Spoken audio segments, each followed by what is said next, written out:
Hi, Bella. Hi there. We good to go? Yeah, all set. Okay. I don't think we have a quorum yet.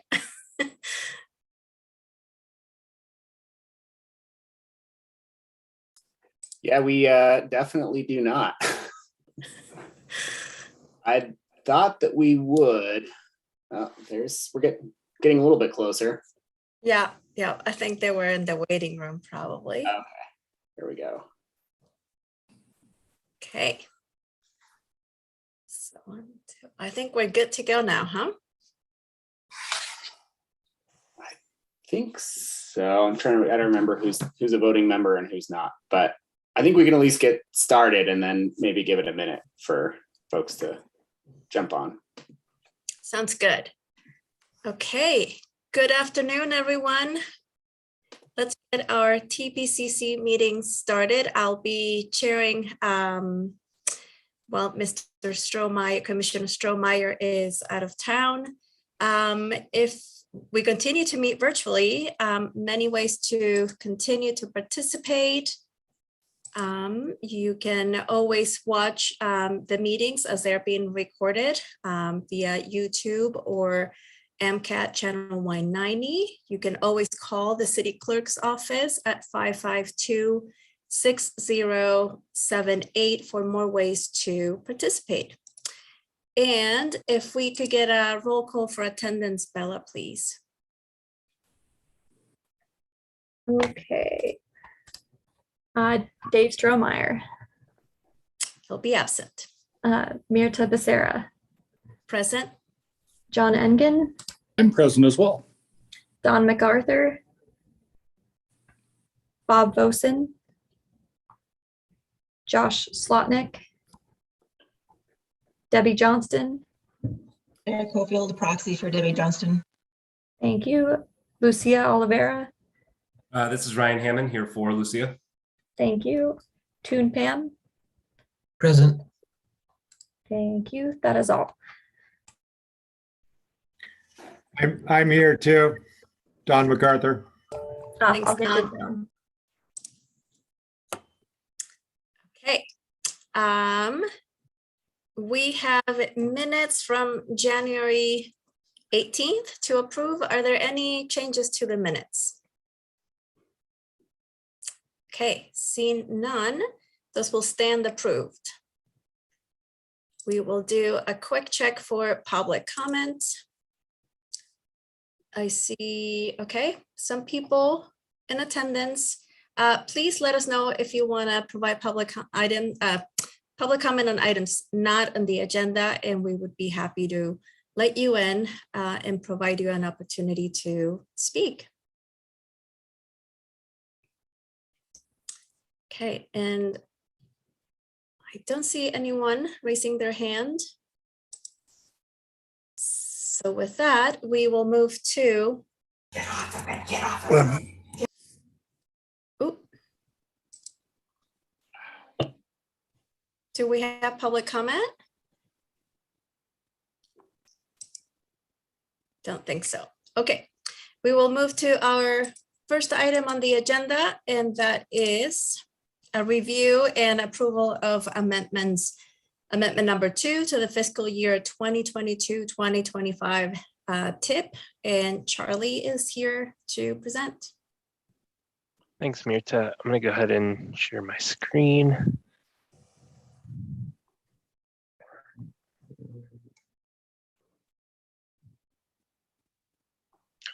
All righty.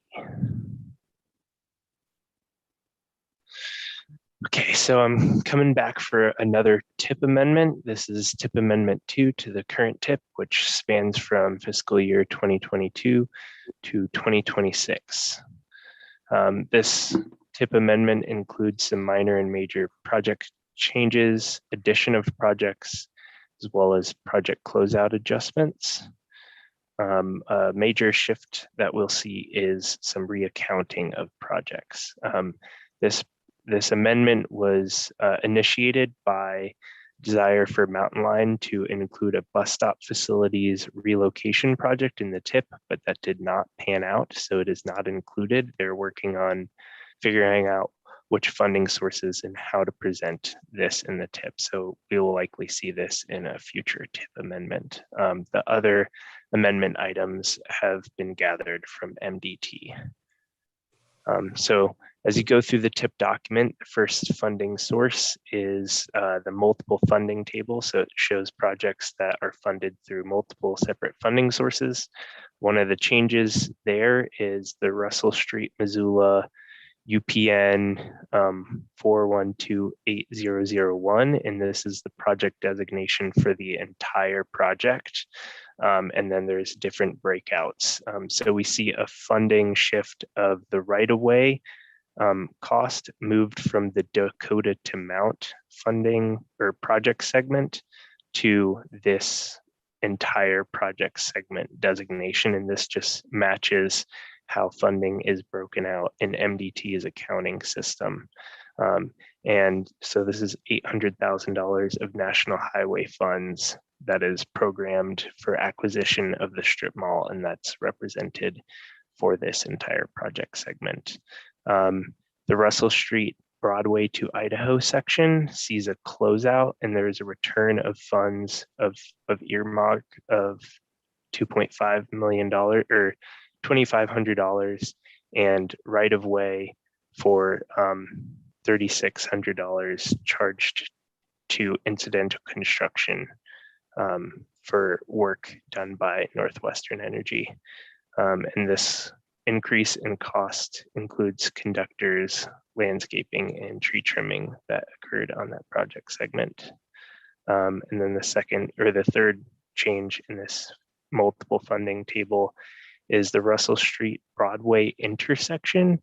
This is a breakout of the Broadway to Idaho project segment, and it does not represent new funds, but it shows that this project segment of the intersection might be completed at a different time. So funds are specifically designated for the intersection. And those include right-of-way cost of almost $500,000, an incidental construction cost of almost $500,000 in fiscal year 2025, and a construction cost of $7 million in fiscal year 2026.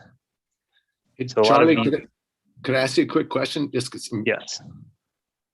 Just struck me to see $800,000 of national highway funds being programmed for early acquisition of a strip mall. It's not a sentence you see often. What is that? I may revert to MDT on the details for this right-of-way acquisition because I'm not actually sure which project segment this is, but that was the reasoning for the project change in cost we've seen. Yeah, I'm just curious. Commissioner, it's most likely there are a set of businesses at about Ronan and Russell. Monument company, and I think there's a hairstylist and maybe some martial arts there. Okay. Yeah, and that's all part of the planned right-of-way acquisition for the Russell Street project. So there's some of it's been happening opportunistically, but now that we're have funding in place and are moving forward with this phase of Russell Street, I think those right-of-way acquisitions are happening or will happen more quickly. Great, thanks. Thank you for the clarity there. Okay, so these funding changes will be seen in other funding sources, so I will just mention them briefly as we go through. The next change or funding table is Surface Transportation Program Urban, and this is again that entire Russell Street project designation of UPN 4128001, and within Surface Transportation Program Urban, there's right-of-way cost of $2.6 million finalized in pre-FY 2022 and right-of-way of $2.6 million designated in 2023. And this is included in the STPU tab as it's moved from the project unit with the UPN that ends in 004, which was previously included in the STPU. The next funding source change is for interstate maintenance, and the Missoula to Bonner project saw an increase of almost $170,000 for construction in 2022 to cover a bridge deck repair. And then the Bonner Interchange East saw a cost increase of $2.2 million to reflect the authorized funds for construction and moved from 2023 to an earlier timeframe of 2022. Our next funding table saw quite a lot of changes, and this is the National Highway funding table. And this is, again, the designation of the entire Russell Street project, where right-of-way cost, as mentioned in the multiple funding table, for that early acquisition of $800,000 for strip mall for FY 2022. And then there's, again, right-of-way committed for $2.6 million in federal fiscal year 2024. The new breakout of the Russell Street Broadway intersection has the cost designations here. So almost $500,000 of incidental construction in right-of-way in FFY 2025 and construction of $7 million in the last year timeframe of the tip of 2026. There is a cost increase for the West Broadway Old Highway 10 project of $600,000 in 2023, and a construction cost. It was a right-of-way cost increase, but a construction cost decrease of $926,000.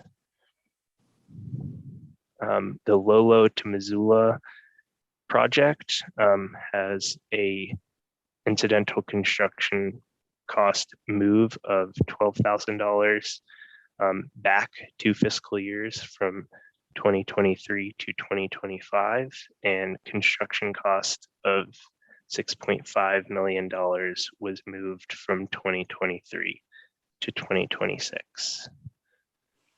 And then again, in National Highways, this project is represented as showing the Russell Street to Broadway intersection designation, which is not new funds, I must clarify. It's just funds that were previously committed in the Russell Street project, but are now designated to this particular project section.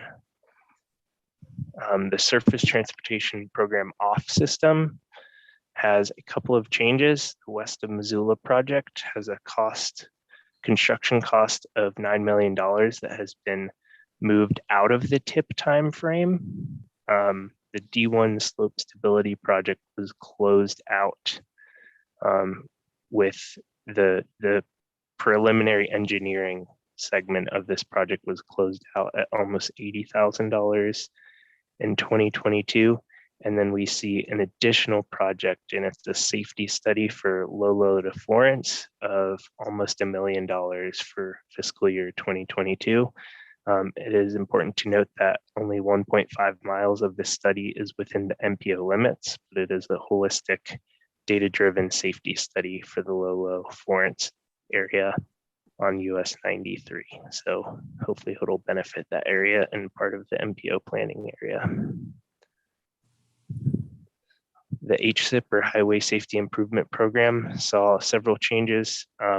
We have the SF 199 Zula median cable rail project. The construction phase moved forward from 2025 to 2022. There's an additional project of SF 189 on 93 North at only 0.6 miles of this 50-mile long project is located in the planning area. but it'll include the install of new rumble strips at various locations. SF 199 Mary Jane Boulevard Broadway intersection. The construction phase was shown earlier, but has now been moved to 2022.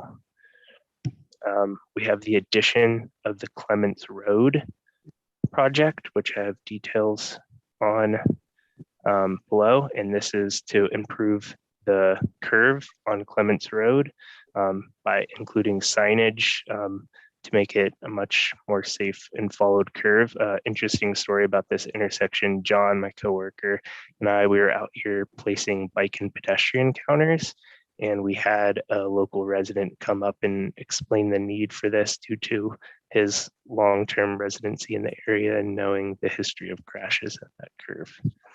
And then we have the addition of Upper Miller Creek and Miller Creek, which has multiple funding sections. So this is the Clements Road project here.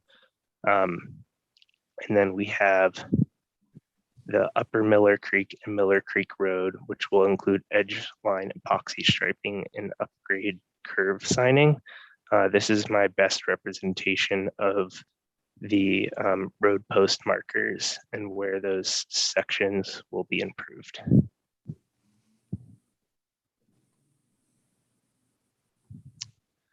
Our last project funding sections are Bridge Program and MACI, or Montana Air and Congestion Initiative.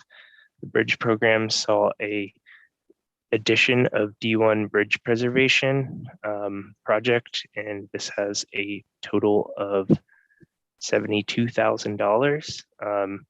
And it's essentially just a new district-wide agreement for bridge deck repair.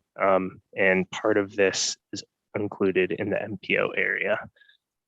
And then the Montana Air and Congestion Initiative saw addition of, or a shift to the Broadway and Toole Avenue project. There was discussion in TTAC about this. The construction timeframe was moved from 2022 to 2025 in the initial tip update that we received from MDT, as there is no confirmed design for this yet. But after discussion, TTAC members were concerned about that timeframe. They didn't want to push it out until 2025. So there was agreement to decide to move the construction phase, which will cost $28 million, to 2024. And then we have transportation alternatives projects. So there was a grant award winning, actually two in the county. One of them was submitted by Parks and Recreation, and this is almost $100,000 or over $100,000 to improve the pavement for a north side trails segment.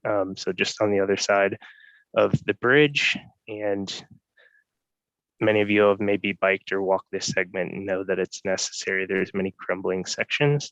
The second Transportation Alternatives Award that was won by the county is to place sidewalks in Lolo for the new placement of the Lolo School. So this will increase accessibility there, and it goes from 93 down to Storage Lane, or where it shifts from Lewis and Clark Drive to Farm Lane. And this award will lead the project total to be almost $1 million. I think the award was about $600-something thousand with a county match. So just to review some of the discussion that occurred in TTAC, TTAC sought clarity about the new designation of the Russell Street Broadway intersection. I didn't present it in a clear way that allowed TTAC to understand that it was not new funds, but it was just a breakout of the existing project to reflect sort of a separate designation in the construction timeframe of that project section. TTAC sought clarity on the project limits of the Upper Miller Creek Road HSIP project and the Clements Road project. And then TTAC, there was sort of extensive conversation around the Broadway and Toole Avenue project that led to sort of a defined construction timeframe of fiscal year 2024, moving it from 2025 forward. Yes, Vicky's got her hand up. Go ahead, Vicky.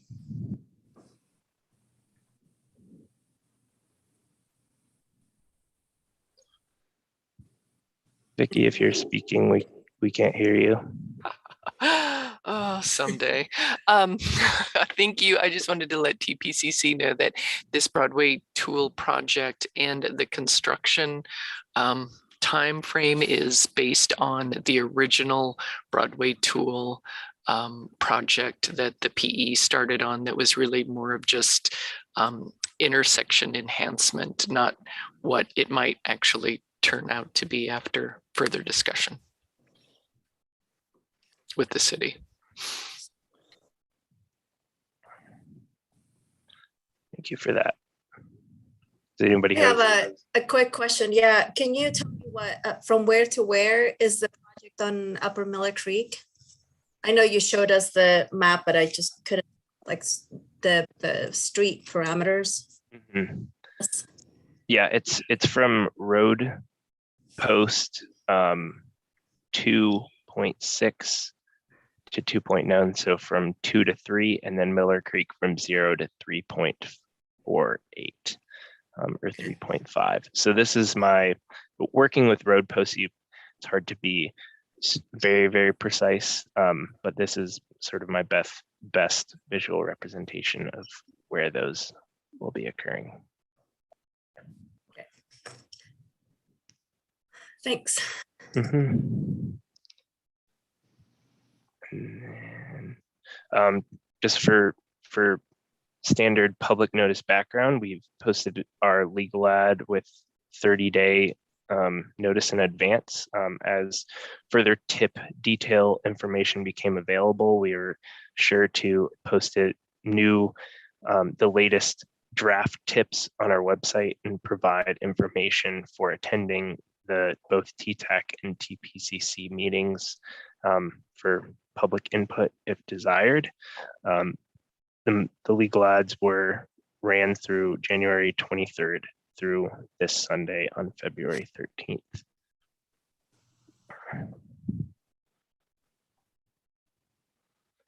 Does anybody have any follow-up questions or comments on these amendment changes?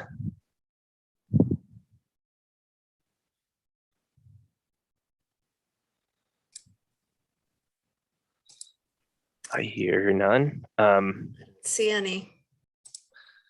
May I suggest a motion? So staff recommends approval of federal fiscal year 2022 to 2026 TIP Amendment 2 as proposed. And the option 2 is do not approve federal fiscal year 2022 to 2026 TIP Amendment 2 and direct staff as necessary. We recommend option 1. Thank you. And we need a motion. Would anyone like to make a motion? I'm happy to move option 1. We approve FFY 2022 through 2026 TIP Amendment number 2 as proposed. Great. Thank you, Josh. Who'd like to second that motion? I'll second. Great, Mr. Mayor. Okay, Aaron?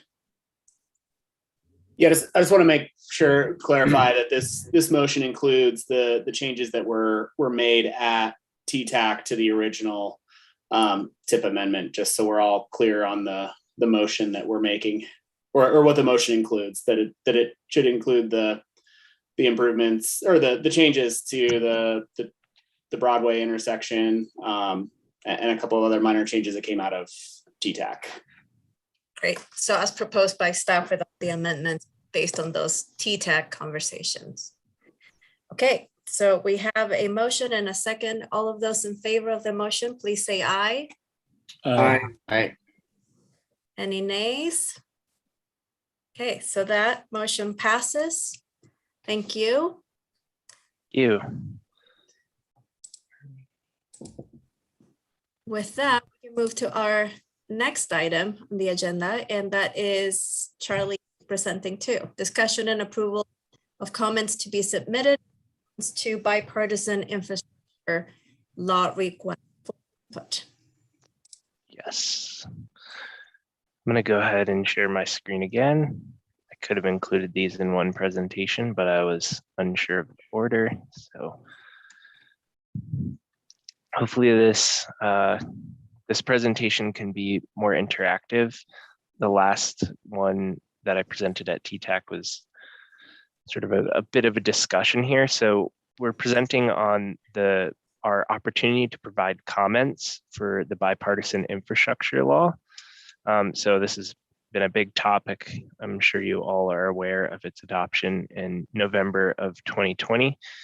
So overview, just a description of what the Federal Department of Transportation is looking for in these comments, what our sort of process of looking through and developing our comments, what our comments are.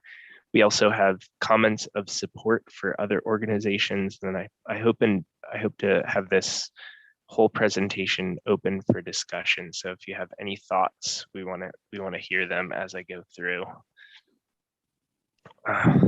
So a request for information is our opportunity to provide comments on the bipartisan infrastructure law. There's currently no defined closing date, but having this information in as soon as possible is beneficial as they're currently writing out various policy segments for all of the programs. And for some background, you can go on registered.gov and look at the over 100 comments now submitted by other individuals and organizations. I looked through those comments earlier today just to get an update on how things have developed in the past couple of weeks. And there's currently only 2 other comments submitted by MPOs, and those are larger MPOs. So it's a great opportunity for us to include a voice out there for smaller MPOs, as we are an MPO with a population less than 200,000. And that's the minority of MPOs in the country. And it seems like that's a distinction that is made in project eligibilities across the bipartisan infrastructure law. So to develop these comments, first just looked through the comments that had been submitted as of about a month ago now. And then we organized a conversation with key staff at the city of Missoula, Missoula County, and Mountain Line. And then we developed a list of comments from research through the bipartisan infrastructure law, which is quite an extensive document. And we've presented these at TTAC and reflected upon the comments gathered there to develop our draft comment document that has been shared in the agenda. So I'm going to get into what is a desired comment. So the FHWA is seeking comments on the new programs as well as developed programs. And a good comment in their description is something with a specific reference. So in the comments that we developed specifically, we wanted to reference programs and aspects within those programs and provide a detailed description of the action we would like to have clarified or changed. So our first comment is on the congestion mitigation and air quality program. Within that, in the new, within the bill, they have something called the carbon reductions program. And we suggest that this carbon reductions program, which uses just over 2.5% of leftover CMAQ funds that are not designated in the larger CMAQ program, we suggest committing a larger percent than 2.5, as this program allows for the opportunity to fund a wider variety of project types that might be beneficial for the emerging mobility and programs that have been identified in our long range plan. So to get into what some of those are, this carbon reductions program as a discretionary funding source could be used for ITS, or advanced transportation and congestion management technologies. Second area is to fund alternative fueling vehicles, acquisition or operation of publicly accessible vehicle charging infrastructure, which is a discussion we've had a lot in promoting any direct discretionary funding source for the use of funding electrical vehicle charging, I think is to our advantage here. And then specifically to fund projects that do not result in new roadway capacity, which I think is something that is useful as a designation from other CMAQ projects, as they can have an air quality benefit, but also a roadway capacity benefit as well. Our second comment, I think this is an important one that Vicky pointed out to us, Vicky at MDT. The Bridge Investment Program, their competitive grant, has an eligibility limitation written into it that excludes MPOs with a population less than 200,000. It does not make clear that the city or county of Missoula could not apply to this competitive grant, but the MPO is sort of the organizer and submitter of many federal grants. So we are writing to include MPOs of all population sizes, as we have significant and important bridges here in the MPO area. Our second section, this on Safe Streets and Roads for All grant program. This is a new grant program that has been written into the bill. We have two comments on this. So the first is around what they designate as a comprehensive safety action plan. And in this, we attended one of the webinars on this program, and they're not specific about what qualifies as a comprehensive safety action plan. To apply for projects to be funded to address safety, they must come out of a comprehensive safety action plan. And we have the Community Transportation Safety Plan, but sort of other municipalities put in different designations of what is a safety plan, and we're unsure if our Community Transportation Safety Plan may necessarily address what they're aiming for, as our Community Transportation Safety Plan is a really awesome framework for understanding the sources of our issues, tracking and understanding if we're making progress. But what it does not do is identify a list of specific projects with designated engineering solutions. So if they're requiring that to fund projects from a community safety action plan, we will need to make an update. So we're requesting more clarity on that. Our second comment is around understanding or suggesting a specific thing in their prioritization criteria. So they say evidence-based projects. We think that including a risk factor analysis into their project prioritization for projects we submit is a positive thing. It's a proactive and preventative mechanism for solving safety problems that does not necessarily rely on crash history, and relying purely on crash history can tend to prioritize larger, more dense areas. And risk factor analysis is sort of a growing area of study in transportation safety that has a lot of markers of validity. So we promote that this is something they consider in how they prioritize projects, as it could benefit the Missoula MPO in comparison to, or let us match up with areas that have higher density and maybe more extreme crash histories. How will you, quick question, how will you measure the risk factor? Like, how will you determine that is that it ranks high in terms of risk, and therefore you need to do something about that, say an intersection or a road? Yeah, that's a good question. So it comes down to qualities of the road. Maybe it's volume and speed, number of turning lanes, roadway width, lane width, the presence or non-presence of various infrastructure qualities, light timing, and then a lot of times that is combined, presence of pedestrian lighting,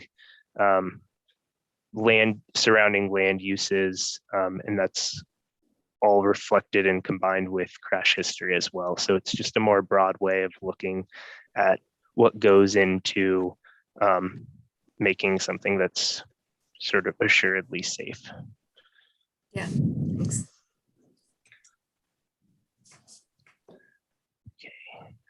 So our last comment that we developed, and this came out of our discussion, Jeremy Keene promoted submitting this. It does not have reference to direct text in the bill, but we find it to have some value, and Ryan Hammond at FHWA provided some supporting points here. But essentially, there's some frustration with the inflexibility of large federal grants, and just a general statement that designing into grant policy and grant agreement requirements, flexibility for things that change naturally with projects over time. So the schedule of construction or various project phases, the introduction of design alternatives, changes to what is seem necessary with public involvement, cost inflation, changes to right-of-way cost or processes.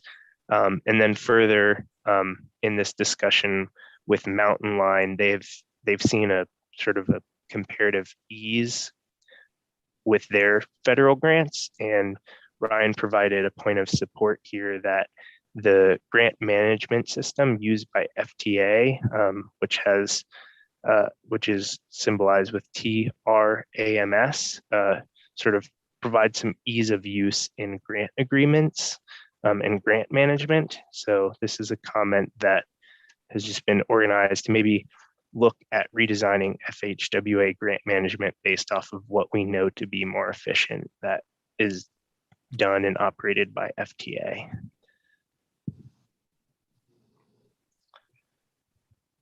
Is there any comments or thoughts here?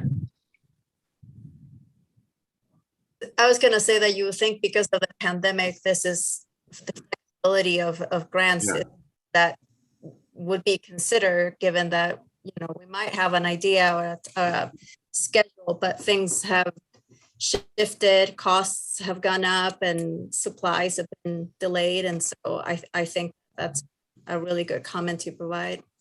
I'm gonna guess that we aren't the only ones that say this.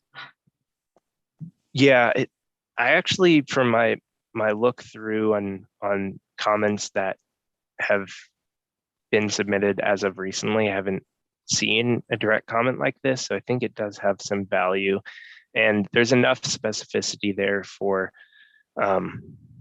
people at FHWA to understand what we're pointing towards in my understanding. So our following comments are sort of comments of support for other organizations. The first is from the National Association of Towns and Townships, and they have submitted their only comment is supporting discretionary funds that can be funneled down to the local government for the maintenance of local roads. And from our pavement conditions report that we completed in 2020, it's quite clear that we're sort of in a deficit of funds for maintaining a good pavement condition index in Missoula. And so I use sort of data from that report as support for our need for some form of local discretionary funds for local road maintenance. The next series of comments are from the League of American Bicyclists. They commented on the Transportation Alternatives Program.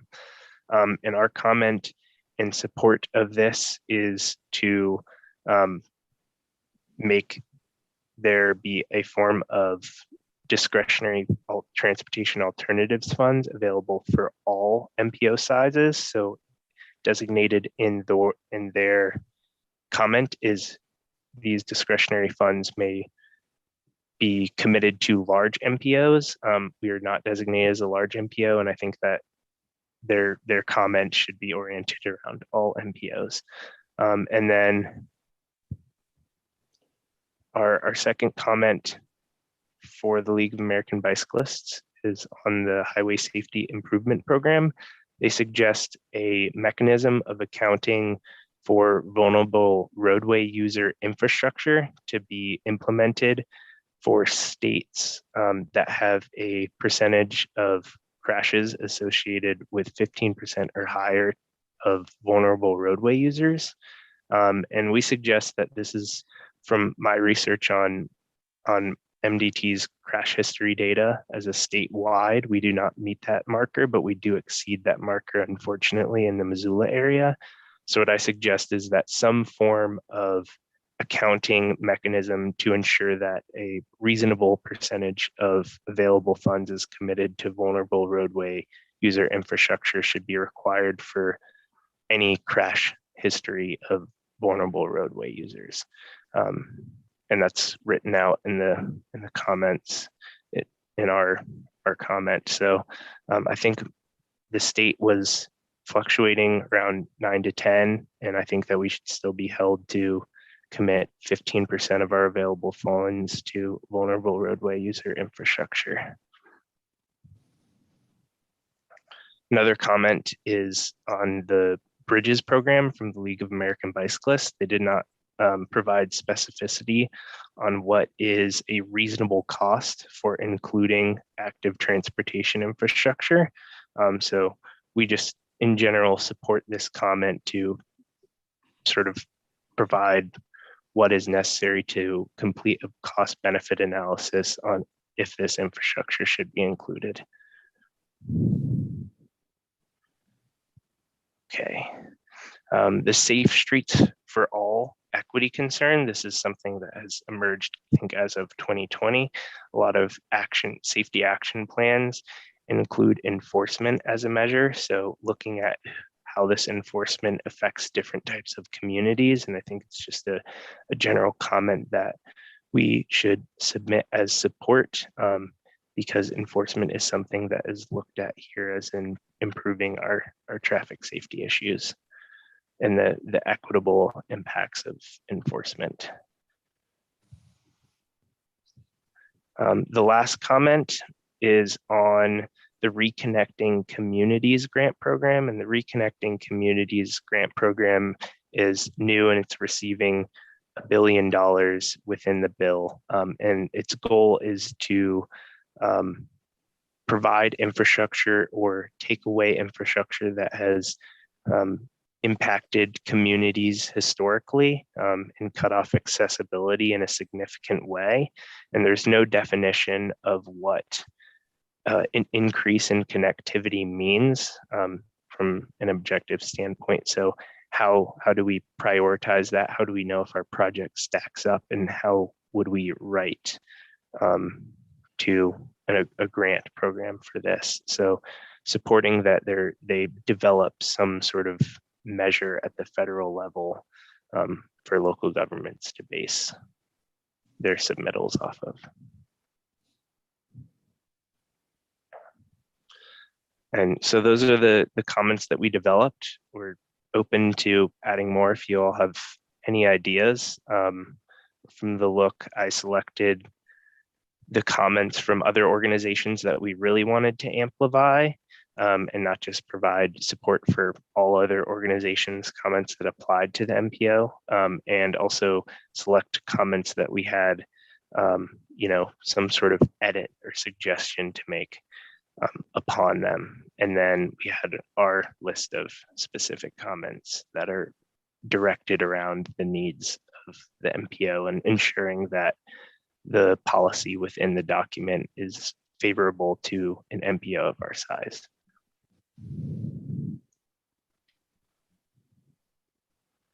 We have a question from Tuncom. Yes, Tun, go ahead. I am relatively new to this committee, and so I apologize if this is if this is not a thing. But I was reflecting back on one of the first meetings I attended talking about the Reserve Street situation, and I was curious if there's anything in this bill, or if there is or something a comment we can make that could potentially improve the situation around situations like Reserve Street, where it's a high, there's a overlap of federal highways and local management and all that. So I don't know if that's a thing that this bill could potentially help or not. Yeah, so I brought to you all sort of a description of what the bill is providing in the main details from this. What I would say is that there's a variety of grant programs that are focused around sustainability and equity, and there's many funding sources for example, ITS. General concepts that we've identified as being solutions to improving Reserve Street for local residents and not just through travelers. Right now, we are currently working on gathering as much information about the various grant programs as it becomes available. So right now for the grant programs, we just have short descriptions, maybe a paragraph or two of what type of projects it's looking for. But as webinars become available for each of these grants, we are, collecting more information, coming up with plans on what projects we want to fund or submit for these various grants. And from my look at the grants, they're really well oriented towards providing solutions and reprioritizing sort of the vulnerable roadway users, and taking away the emphasis of through travelers within transportation projects. So I do find it encouraging. In terms of Reserve Street specifically, I haven't particularly identified a grant to address Reserve Street oriented infrastructure projects. With the Reconnecting Communities, be a potential source for some of those softer safety improvements, if you will, on Reserve Street. Like I'm thinking back to that meeting that we had pre-pandemic now, I guess, but I think what comes was to provide more education and outreach about the behavior along the corridor versus, trying to expand it and perhaps focus more on safety and crossings and all of that. That Rachel Goin was our moderator, I guess. Mm-hmm. So I'm just wondering if there's something in that, the reconnecting communities that could be actually tapped into. Yeah, I think Reconnecting Communities is one of many grants that's sort of oriented towards improving local qualities and safety and through an equity lens. The Reconnecting Communities grant, from what I understand, is really oriented towards removing pieces of infrastructure that have had historic negative impacts. So we can think of freeways across many cities in the country that has divided neighborhoods and implemented through the use of redlining practices. I think for that grant, that is the intention of it. But just from looking at the RAISE grant, the Rebuilding America's Infrastructure Through Sustainability and Equity grant, the details of that just came out, and they have strict prioritization and around sustainability markers and equity markers, and proof of safety evidence and solutions. So I'm hoping from the other grants we see details like that as well.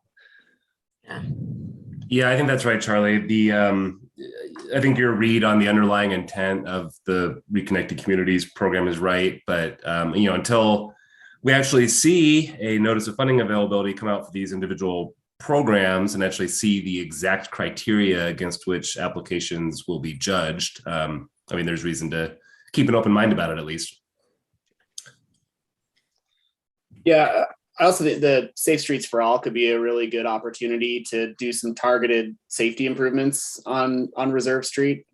So once we get more details about that program, that might be a really good option for some of those smaller targeted improvements. But as far as sort of the big picture, improving Reserve Street, I think it's important to keep in mind on all of these grant programs that there's a lot of money getting invested in infrastructure, but when you sort of step back and look at what has been authorized versus what's been appropriated, you sort of shrink the pie a little bit more. And then, how much that is an increase over the existing FAST Act level of funding is not nearly as substantial as one might think, given all of the press around this bill. I mean, not to say that it's not a really good source of funding, but it's not like we're getting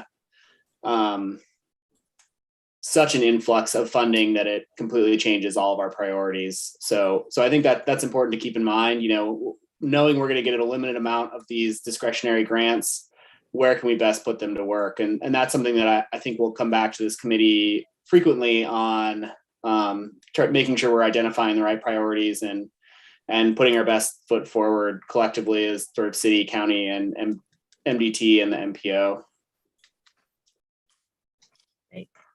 So all of that is probably to say that we don't have a great answer for you, Toon, right now, but a lot of potential opportunities in the future, I think. Any other comments or questions? Have you seen comments from organizations like Smart Growth America or Transportation for America on this that would help bolster some of the goals that we have at the MPO? The most significant organization was the League for American Bicyclists from my last read, and their comments were great. Interestingly, the Adventure Cycling Association provided an awesome comments document as well that built off of the League of American Bicyclists comments, and they're located in Missoula, so I thought that was interesting. But yeah, the comments in there or the number of comments and the lack of large organizations or local governments or MPOs has been sort of shocking to me. That's unfortunate.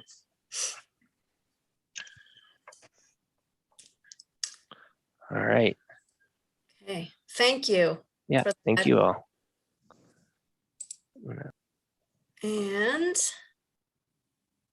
our last item on the agenda is a review and approval of a letter of support for the US 93 Nine Pipe and Post Creek Safety Project. And John will present.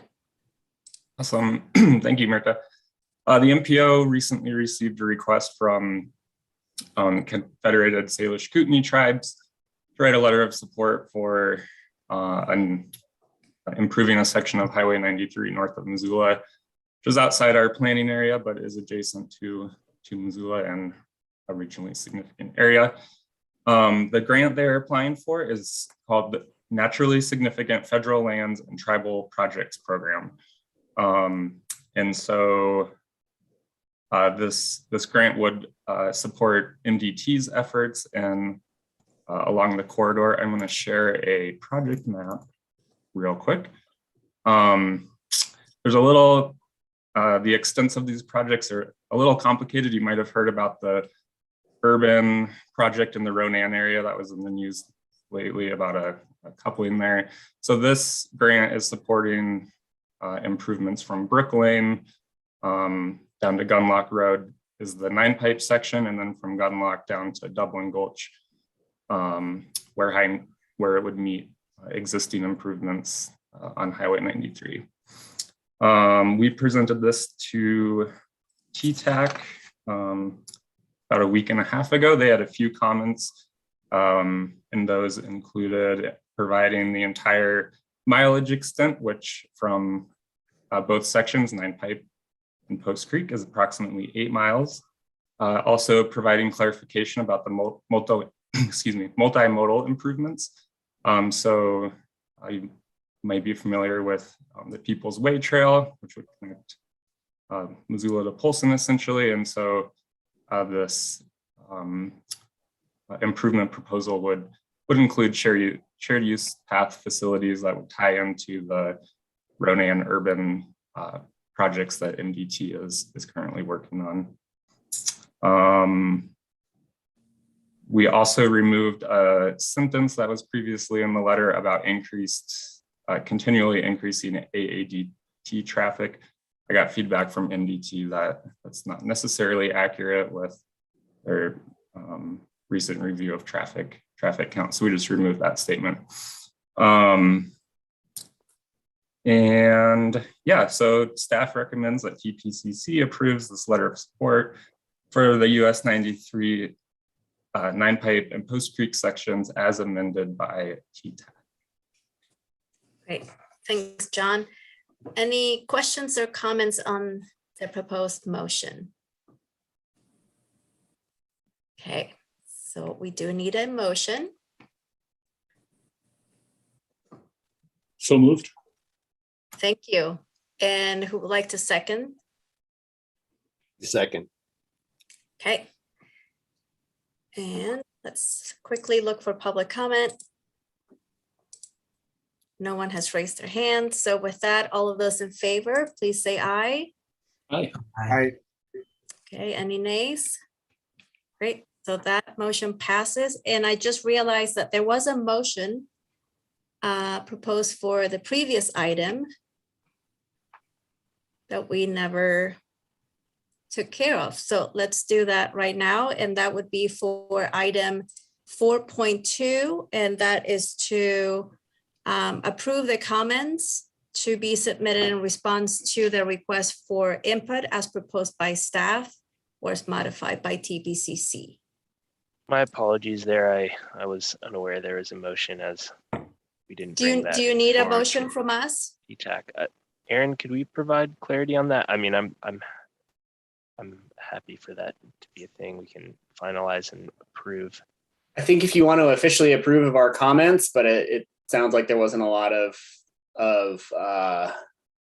opposition to them. So I think that's probably good. We can just submit the comments as we've written, since there were no modifications to it. Sounds good. That sounds good. Yeah, just making sure that you have what you need to move forward. So we are good. And thank you. That was our last item on the agenda. No old business. And any announcements or closing comments from anyone?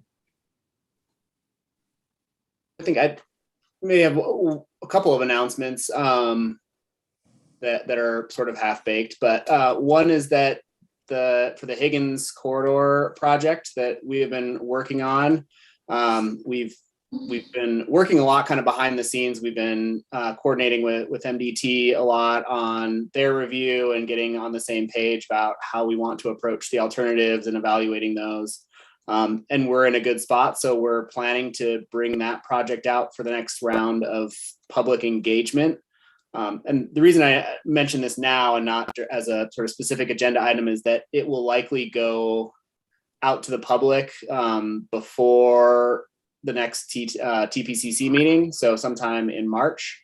It's possible that the timing will overlap in a way that we'll bring an item. Either way, we'll bring this back to TPCC in the next month or two, but we will be bringing that out for public comment on our draft alternative. So sort of be on the lookout for that. The other announcement that may tap Vicky and Ryan a little bit, but MDT's statewide review of functional classification is continuing, and there are 3 informational meetings that MDT is hosting in early March to go over kind of what that process looks like. I suspect there will be presentations for the MPO at TTAC and TPCC as that process kind of continues to move along. But if anyone's interested in attending one of those, let me know and I can send you the info, and then Vicky, Ryan, and I can get together and figure out what the appropriate presentation to TPCC would be on that process.